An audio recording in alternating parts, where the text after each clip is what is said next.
skills and ethics of professional journalists, posted a notice on its website. The Poynter Institute invited news editors who design front pages to send them an electronic copy of how they told the story.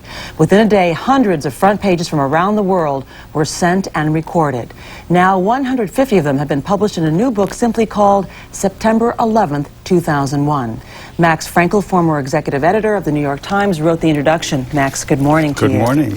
You describe this book not only as a, quote, souvenir of horror, but also, quote, tangible evidence that urgent and reliable news is no more obsolete than hate and heroism, fear and favor. Why is it that you think we need to be reminded of that? Well, can you imagine the oft-denounced media, there not being these terrible media on September 11th? I think the country suddenly awoke to the fact that news is central to our life, to our liberty, to our information, to our fears, to meet our fears, to give us therapy, to point the way out of our problems. But to some degree, don't you think that we also awoke, those of us who do the news? Because, you know, September 11th, before September 11th, the news media... You remember that?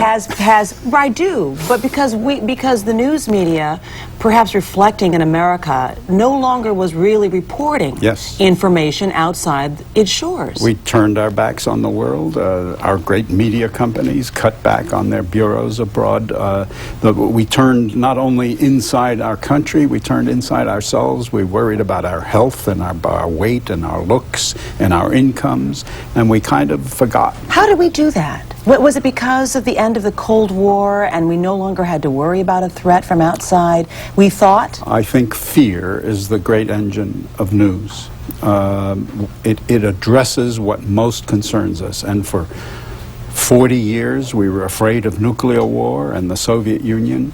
And when all of that weight was lifted from our shoulders, with great relief and great joy, we said, now we don't need to care anymore. But we now have realized how dangerous it is to be ignorant about what's happening outside our shores. You know, the front pages of these newspapers nationwide on September 11th, the afternoon of the events, and also the next day revealed quite a lot. Let's take a look at some of these headlines. The San Francisco Examiner headlined its story with an expletive. Yes.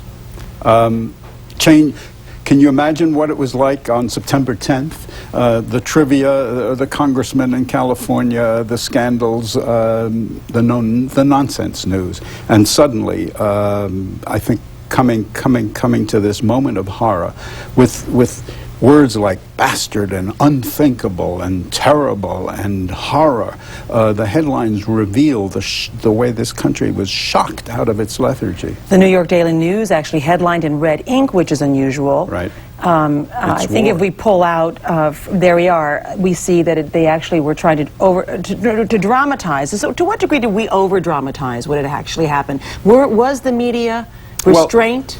Well, we did. Well, you know, we've been in this war. We've been attacked for the last 7-8 years. The World Trade Center itself had been attacked. We had a terrorist just a few months ago coming down into California to blow up Los Angeles airport.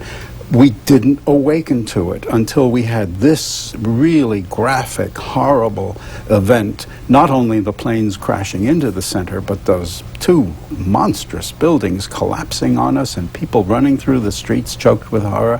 I think we finally realized it's war, although it's been a war for some years. Running through some of these other headlines, the New York Times headline was more sedate than the Daily News. It has the basic facts of, this is your former paper. By Times standards, that's not sedate. That's when a man walked on the moon. That's the size headline we took. The Austin American-Statesman had dramatic photographs of the survivors. People caked in not only dust. I mean, it's horrible to contemplate what's in that dust. Not only buildings, running through the streets in that fashion. The Wall Street Journal had a front page that really stands out. Biggest headline since the Depression.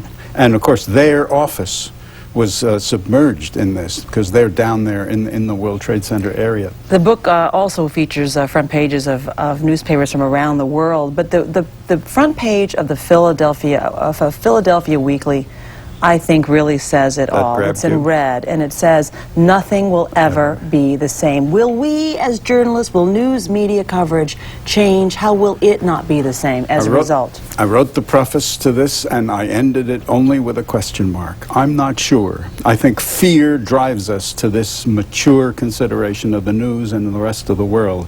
But if we succeed, and I think we will, and fear recedes, I worry about whether we will have the commitment. Gathering news is an expensive, elaborate business. You can't just print rumors and cheap little feature stories. And whether our captains of the media will have the wherewithal and the good sense to stick with it, I'm not yet prepared to say. You're suggesting, sure. though, that the captains of the media need to lead the way, Exactly. that they don't follow the public, absolutely. but lead the way in broadening our understanding of what's happening around the world, so that we're not caught in such a dangerous circumstance. Our unawares. excuse is the public isn't interested. Well, our talent is supposed to be make them interested. On that note, I think it's good to leave it. We should probably mention, however, that the proceeds from this book will be donated to the September 11th It's all charity. fund. Nobody makes any profit. Max Frankel, thank you. A pleasure to speak to you. Likewise. And the name of the book is September 11th, 2001.